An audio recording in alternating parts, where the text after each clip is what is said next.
You ever wish God would just send you a text like, hey, here's exactly what to do? Take this job, marry that person, hey, move to this city. Wouldn't that be easier? But what if I told you he actually does send messages, just not in the way you expect? Because instead of sending instructions, God sends three things. And these three things, when you understand them, will change how you see everything you're going through right now. But before we talk about what they are, let's start with this. Have you ever noticed how the very thing you prayed for often shows up looking like a problem? See, before every blessing, before every breakthrough, there's a decision. But here's the twist: those decisions aren't random, they're sent. God doesn't always send you answers, He sends you choices. And your choices are like mirrors. They reflect your current state of faith, your level of maturity, your trust in Him. Think about it. The same situation can reveal two completely different hearts. One person sees an opportunity, another sees a threat. Why? Because choices expose who we are right now. But if choices reveal our character, what happens when the character isn't ready for what we've been praying for? That's when God sends the second thing. Ever notice how right after you make a faith decision, life gets harder? It's not punishment, it's preparation.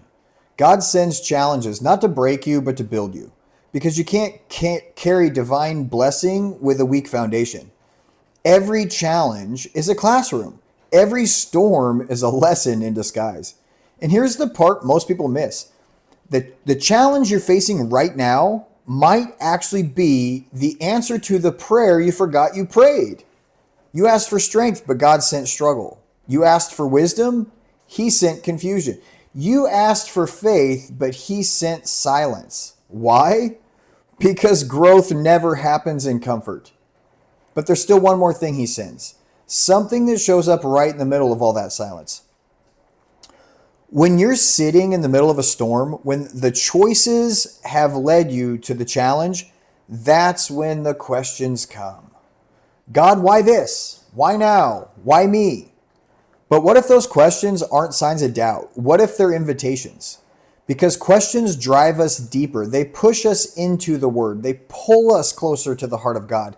And every time you chase an answer in His Word, you come back with more than clarity. You come back with character. So look at the pattern: choices, challenge, questions. These are the three things God actually sends us. They're not random, they're relational. He sends us choices to reveal your heart.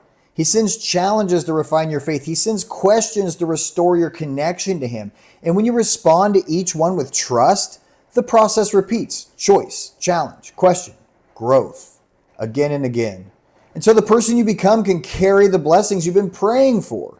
So maybe God has been speaking to you all along. You just didn't recognize His voice. Guilty. And it comes in the form of a choice. If this message hit home, don't scroll away yet. Please click the subscribe button and drop a comment. God is working in the comments to declare it over your life, because this might be the message God sent just for you.